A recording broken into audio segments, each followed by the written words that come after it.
One outstanding example of what this exclusive list does to constituents. Yes, the one of security we have seen, the one of electricity we have seen, the one of refineries we have seen. The general economic atmosphere. One example is the TINAPA Project in Cross River State that happened under the watch of Donald Duke.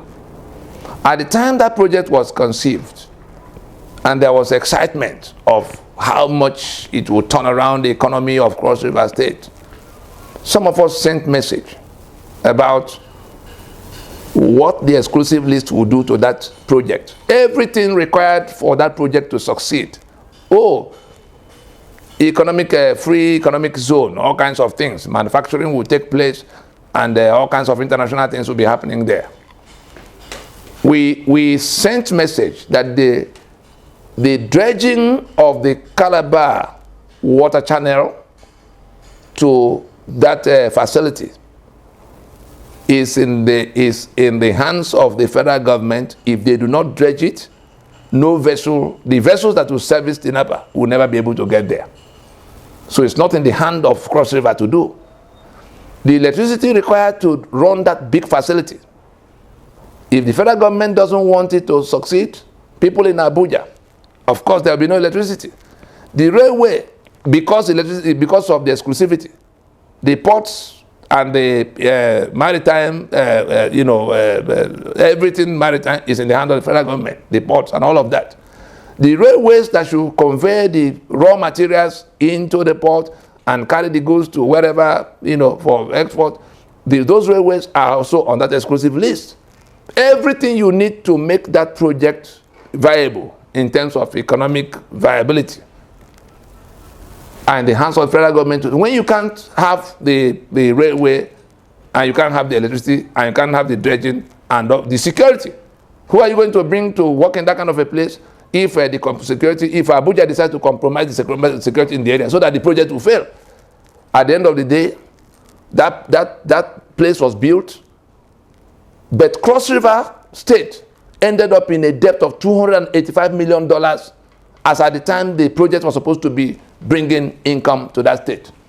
I don't know what has changed in the place, but until that constitution goes down, all such projects, we receive inquiries all the time. I was in the oil industry. There are people who, when after the governors have hopped through the capitals of the world searching for foreign investment, even the federal government, the ones who have to make that final investment decision, whether it is for electricity or it's for refinery, whatever you're inviting them to come to do, they make their discreet inquiries in what you call due diligence. They ask people like us, do we come? Shall we come? And the questions are specific. They want to know about the rule of law. I'll be lying to them if I say the rule of law operates in the place under this constitution. I'll be lying to them if I tell them security will be good. I'll be lying to them if I tell them that the infrastructure will be good. And some of those investments are actually on those infrastructure. They want to come to build electricity. They've discussed with the government. I knew find out what happened in Imo State in the last administration.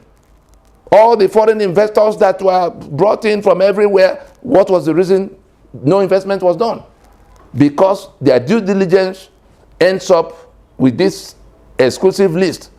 That is what has happened to all the federal government boast about how General Electric will come and build electricity for them. No General Electric is coming to take their money in the kind of confusion guaranteed by this constitution. That's why all the direct foreign investment you thought could come, all the MOUs, all the states, all the MOUs that have been lying and gathering dust, the reason they've not happened is because your constitution is a blockade. Until that constitution goes down, those things are not coming.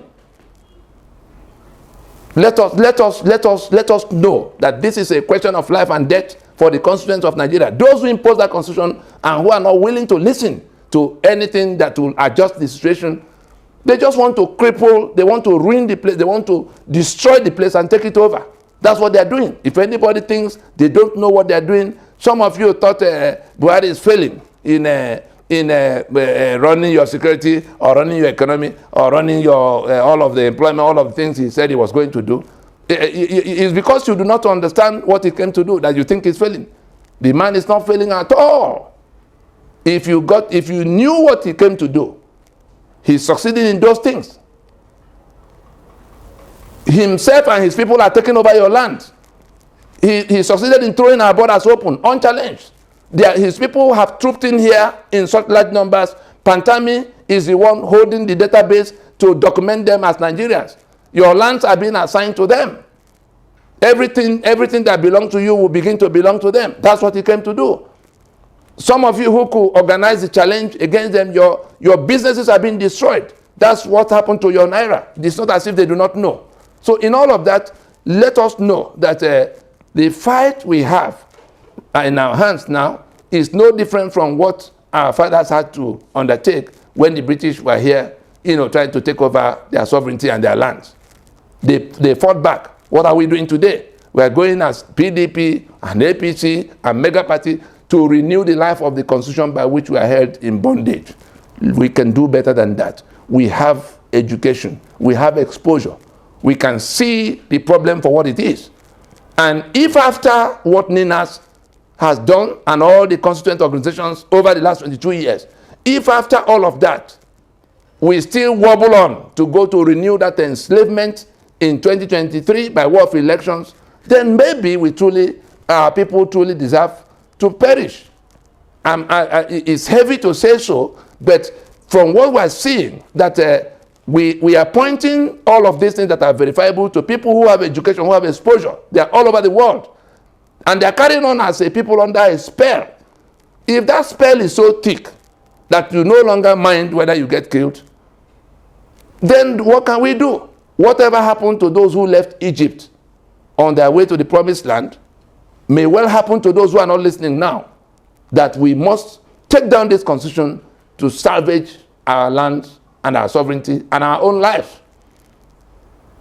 A word should be enough for the wise.